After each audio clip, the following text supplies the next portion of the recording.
Buenos días a todos y todas. Lo bueno de tantas instituciones, de tanta heterogeneidad en los expositores, es que van a tener visiones totalmente distintas, distintas ópticas de cómo abordar el problema del financiamiento. Y en lo que refiere a la presentación institucional de la OIT, habiendo presenciado las exposiciones de ayer por la mañana fundamentalmente, la he modificado y he tratado de incorporar cuestiones fundamentalmente relativas a la contributividad de los distintos sistemas, ¿no? Para concluir, por supuesto, con la iniciativa mundial por un piso de seguridad social que se encuentra actualmente en la agenda del Sistema de Naciones Unidas y es liderada por la Organización Mundial de la Salud y la Organización Internacional del Trabajo. Decirles que la iniciativa por un piso de protección social surgió en abril del 2009, previo a la Conferencia Internacional del Trabajo, también del mismo año, en la que, entre una serie de iniciativas de proposiciones para superar los graves efectos de la crisis económica financiera mundial, se propiciaron distintas medidas. Una, la promoción de un piso básico de protección social que funcione como un amortiguador social, un estabilizador económico para superar los efectos más graves de la crisis, y entre otras el Pacto Mundial por el Empleo, ¿no? Antes de llegar a la iniciativa del piso básico de protección social, me gustaría recorrer algunos indicadores, es decir, que la iniciativa no se fundamenta necesariamente o fundamentalmente en los efectos de la crisis, sino que es producto también de años de desatención de la problemática social en el mundo y particularmente en nuestra región.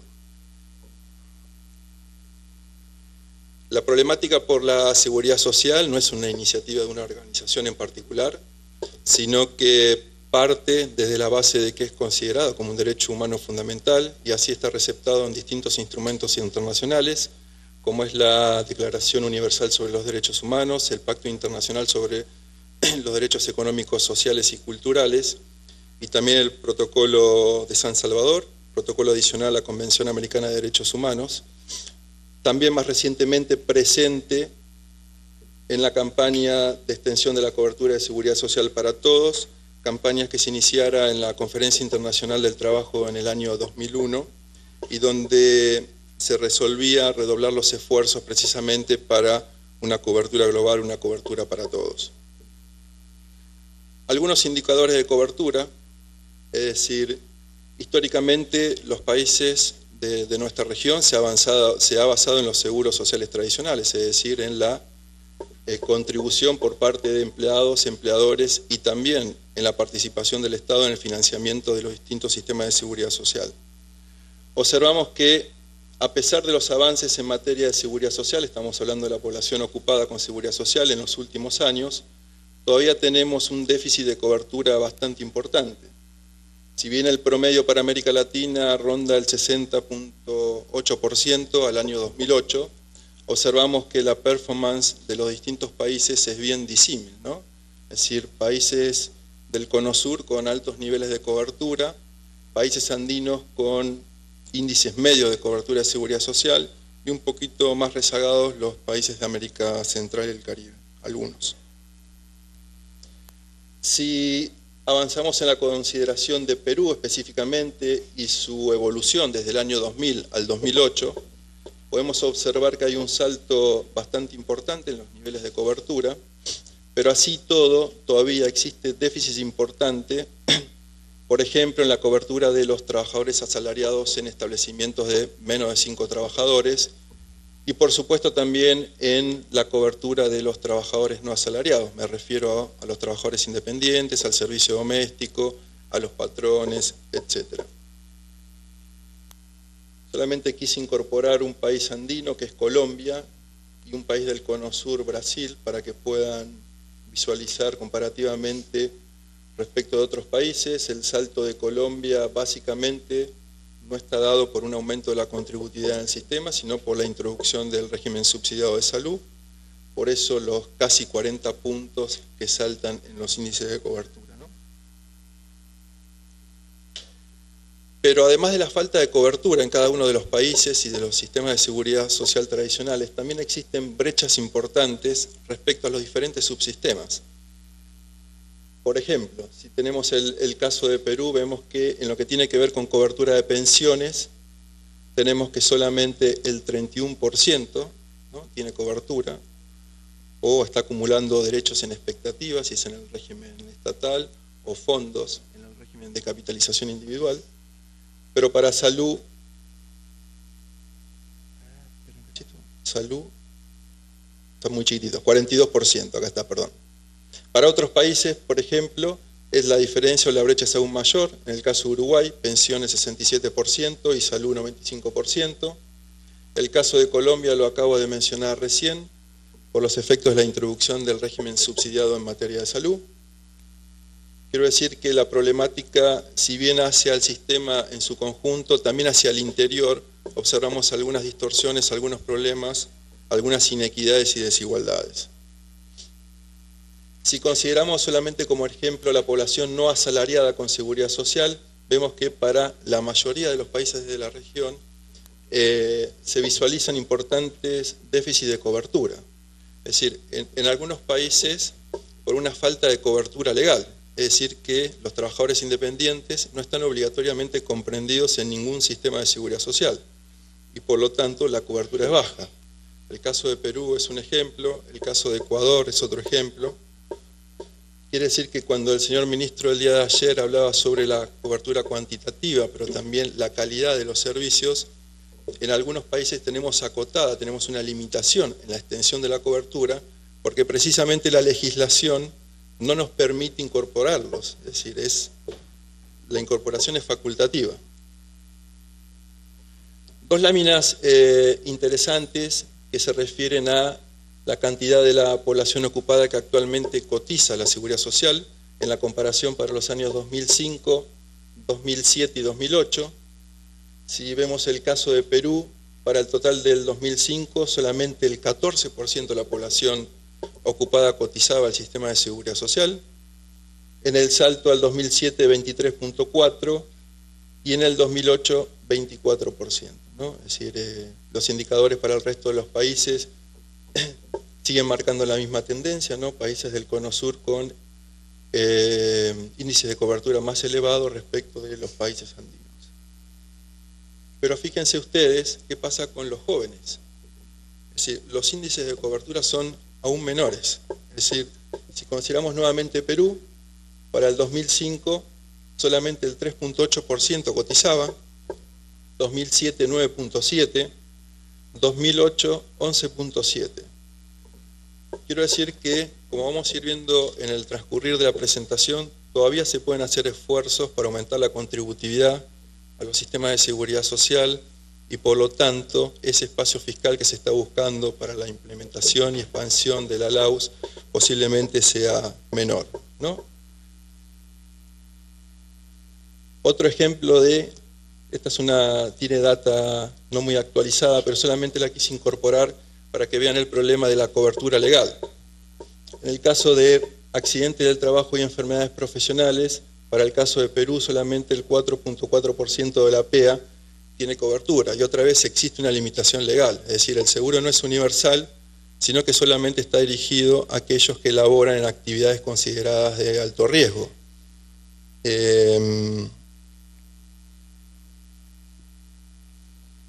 Solamente agregar que en la legislación del aseguramiento universal en materia de salud existe un capítulo, un artículo, donde se especifica que un comité especial determinará la actualización del listado de actividades de alto riesgo. Lo que no está claro es si solamente se va a actualizar o se va a universalizar el seguro, porque si no seguiremos teniendo nuevamente restricciones legales, es decir, no va a ser para todos, sino solamente para aquellos que trabajan ahora en un listado más amplio de actividades consideradas de alto riesgo. ¿Cuáles son los principios que rigen el trabajo de la OIT en materia de seguridad social? Es decir, tomamos a la seguridad social con un enfoque de derechos y así va a estar plasmado en la iniciativa del Piso Básico de Protección Social, es decir, cómo materializar este derecho humano a la seguridad social. Búsqueda de la universalidad, es decir, promover cobertura básica para todos y no necesariamente uniforme. Mientras seguimos afianzando la seguridad social tradicional, mientras seguimos aumentando la contributividad de los distintos sistemas, garantizar un acceso efectivo a servicios básicos de salud y otras garantías, como vamos a ver más adelante en los componentes del piso. Prestaciones adecuadas, es decir, que permitan evitar la pobreza y mantener una vida digna, y con esto cumplir con dos de las funciones importantes de los sistemas de seguridad social: garantizar esos mínimos sociales para evitar la pobreza o hacer frente a las vulnerabilidades más elementales de la vida, y por otro lado, garantizar la sustitución de los ingresos en caso de que acontezca alguna contingencia social de las aseguradas por los distintos sistemas. Responsabilidad pública, en el entendido de que la seguridad social es responsabilidad del Estado, sin lugar a dudas, pero la gestión sí puede estar compartida con el sector privado. Pluralismo en la organización y financiación de los sistemas, buscando su sostenibilidad y prestaciones adecuadas también. Y fundamentalmente diálogo social, ¿no? Esencial para la buena gobernanza y para la sostenibilidad de los sistemas, no solamente financiera, económica. ¿Cuáles son las últimas instrucciones, las últimas líneas de acción que sigue la OIT en materia de extensión de la protección social? Principalmente, como les mencionaba al inicio de la presentación, la Conferencia Internacional del Trabajo del año 2001, donde se lanza una campaña muy fuerte de ampliación de cobertura de la seguridad social para todos, en el entendido de que mientras se sigan fortaleciendo los seguros sociales tradicionales, deben complementarse las políticas contributivas con políticas no contributivas, asistenciales, de manera de garantizar un acceso efectivo de la población a la seguridad social. La Agenda Hemisférica de Trabajo Decente, esta agenda hemisférica que fuera suscrita por los ministros de Trabajo de todos los países de la región en Brasilia en el año 2006, y donde se suscribió un compromiso preciso de incrementar la cobertura de seguridad social en un 20% en un plazo de 10 años, 20% en un plazo de 10 años, y a su vez disminuir en un 50% los índices de accidentalidad y duplicar la cobertura de accidentes del trabajo y enfermedades profesionales. Esto es lo que plantea la Agenda Hemisférica de Trabajo Decente. Y por último, la iniciativa del piso de protección social, no solamente como una reacción a la crisis económica financiera global, más sí como una garantía permanente de acceso efectivo a determinadas transferencias sociales y servicios esenciales, como vamos a ver más adelante. ¿Cuáles son las dos dimensiones fundamentales de extensión de la cobertura de la protección social? Creemos desde el plano institucional que son dos. Una es la dimensión vertical y otra la dimensión horizontal. La dimensión horizontal definida por la cantidad, por la proporción de la población que tiene acceso a la seguridad social.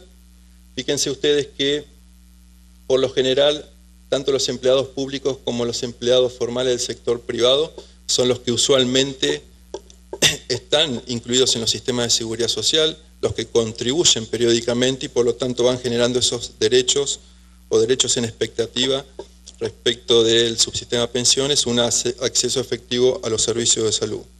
Pero tenemos otros sectores de la población que no siempre están incluidos en el sistema de seguridad social, y ese es el desafío en la dimensión horizontal de la extensión de la cobertura, cómo ir incorporando a los trabajadores cuenta propia, a los trabajadores rurales, a los trabajadores domésticos, etc. Para esta extensión, si se quiere, bajo la dimensión horizontal, lo que se está promoviendo es precisamente esa iniciativa de un piso básico de protección social para todos. Está identificada acá. En la dimensión vertical, obviamente, lo que es determinante es el nivel y calidad de las prestaciones. Vamos a ver más adelante que la OIT toma como núcleo central de lo que debe ser un nivel mínimo de seguridad social, precisamente el convenio 102, convenio del año 1952, denominado sobre normas mínimas de seguridad social, y donde precisamente determina estándares mínimos de protección social para distintas ramas de la seguridad social. ¿Cuál es la conceptualización de esta iniciativa del piso básico de protección social? Proveer transferencias y servicios esenciales a la población vulnerable para evitar su caída en la pobreza y la pérdida de bienestar social en contextos de crisis, pero también post-crisis, ¿no? Es decir, no estamos construyendo nuevos sistemas de seguridad social, no estamos construyendo nuevas estructuras que dupliquen o reemplacen las existentes. Como veremos más adelante, se trata de un problema de coordinación de políticas públicas y sociales, básicamente aquellas relacionadas con las políticas contributivas y no contributivas. También evitando crear dependencias de largo plazo, principalmente por medio de las transferencias condicionadas de ingresos o algunas otras políticas públicas similares, promoviendo la igualdad de oportunidades y la equidad en el acceso a bienes y servicios en el ámbito de la salud, la educación, la vivienda y el empleo, y asegurando un financiamiento continuo y predecible. Para la promoción de la iniciativa del piso básico de protección social, en oportunidad de discutir la iniciativa y en oportunidad de discutirse conjuntamente con la Organización Mundial de la Salud cuáles eran las necesidades de protección a lo largo del ciclo vital de las personas, hemos podido concluir en que podemos dividir este eje en niñez y adolescencia, en edades centrales y en vejez. Y a determinado nivel de este ciclo vital de las personas tenemos distintas necesidades de protección, en el ámbito de la salud, en el ámbito de la educación y en el ámbito de la generación de ingresos, ¿no? De la seguridad económica. Por ejemplo, en la niñez y adolescencia tenemos respecto de la salud enfermedades agudas, crónicas, desnutrición, embarazo adolescente, entre otras. Para la cuestión de la educación o las necesidades de protección en materia de educación, como un servicio esencial también, los problemas de analfabetismo, de deserción escolar, de sobriedad escolar o repeticencia. Y finalmente, en la parte de seguridad económica o generación de ingresos, el trabajo infantil y adolescente, es decir, cómo contribuir a evitar el trabajo infantil, asegurando la provisión de prestaciones dirigidas a la niñez para que en lugar de estar trabajando, estén posiblemente estudiando. Y así podemos también recorrer las diferentes necesidades de protección en los otros tramos de edades, en edades centrales y también en la vejez. Tenemos que para la vejez la necesidad de protección mayoritariamente tiene que ver con la generación de ingresos, producto de una inactividad no voluntaria, es decir, producto de la contingencia vejez. Y así también tenemos en las edades centrales y próximo a la contingencia vejez, próxima a la edad de jubilación, algunas otras necesidades de protección que tienen que ver con el flagelo del desempleo, la precariedad laboral y posiblemente la educación básica incompleta. Una serie de necesidades de protección en una matriz que divide de acuerdo a los tramos de edades centrales en el largo del ciclo de vida de las personas. Este piso básico de protección social, esta iniciativa conjunta del Sistema de Naciones Unidas, básicamente se basa, como ya vimos en la conceptualización, en una serie de transferencias sociales y servicios esenciales, ¿no? Transferencias sociales que pueden ser en especie o monetarias, ¿pero para qué? Para garantizar un nivel mínimo de ingresos y que permite un acceso esencial a servicios como educación y salud, ¿no? Y el acceso a servicios esenciales, motivado por un acceso geográfico y financiero, a servicios como alimentación, salud, agua potable, educación, vivienda y otros servicios sociales esenciales que van a estar determinados por las prioridades nacionales en cada uno de los distintos países. Las 4 garantías que conforman este piso básico de protección social, es decir, un acceso universal a la salud, beneficios o prestaciones para familias pobres con niños, por ejemplo, a través de transferencia condicionada de ingresos, de planes de asignaciones familiares, beneficios universales a la maternidad, etc. Beneficios para ancianos y discapacitados pobres, a través de prestaciones asistenciales o universales. Y por último, políticas para desempleados y trabajadores con ingresos insuficientes, ¿no? A través de la institución de seguros por desempleo, en aquellos países donde todavía no han desarrollado e incorporado este tipo de seguro social, y también a través de programas de empleo público que aseguren un salario mínimo para todos aquellos que están desempleados y en búsqueda de un empleo alternativo. Estas 4 garantías, su intensidad, el nivel de las prestaciones, nuevamente dependerá de cada una de las prioridades nacionales, ¿no? Es decir, para el caso de Perú, posiblemente el PEAS sea la prioridad nacional en materia de cobertura universal en materia de salud.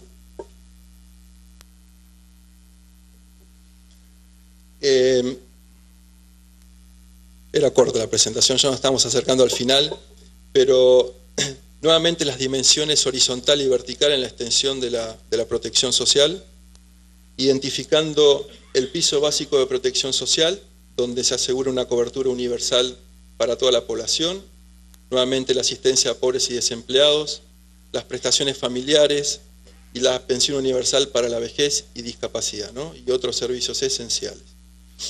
Tenemos nuevamente la población generalmente formal, asegurada a los distintos seguros sociales, que son los empleados públicos y empleados privados, quienes mayoritariamente se acercan a las prestaciones asociadas a este convenio 102 sobre normas mínimas de seguridad social de la OIT, que fuera ratificado por el Perú allá en la década del 60, ¿no? Este convenio 102 sobre normas mínimas de seguridad social plantea cobertura frente a 9 contingencias precisas: prestaciones de asistencia médica, monetarias por enfermedades, empleo, vejez, accidente del trabajo, familiares, maternidad, invalidez, sobrevivientes. Pensamos que precisamente el fortalecimiento de los seguros sociales que respeten este nivel y esta cantidad de prestaciones frente a cada una de estas contingencias, es el núcleo de la seguridad social que debería tener cada uno de los países. Y entonces sí, para todos aquellos sectores de la población respecto de los cuales todavía no les llega, no les alcanza esos sistemas o esos seguros tradicionales, garantizar un acceso efectivo a estas garantías que plantea el piso básico de protección social. Entonces la dimensión horizontal está dada por el seguro social tradicional y sus prestaciones asociadas, por lo general respetando estos estándares mínimos del convenio 102, y para el resto, aquellos que todavía no pueden contribuir, aquellos que todavía no están asegurados al sistema por X razón, el acceso efectivo a través del piso de protección social. Y respecto a la dimensión vertical, siempre habrá tiempo, siempre habrá margen para seguir mejorando, no solamente en cuanto a las contingencias cubiertas, pero también en cuanto al nivel de las prestaciones que hoy día cubre el sistema. Y entonces tenemos como el último escalón, si se quiere, mayores umbrales de seguridad social, tomando como referencia otros convenios internacionales que plantean mayores niveles de seguridad social para la población asegurada.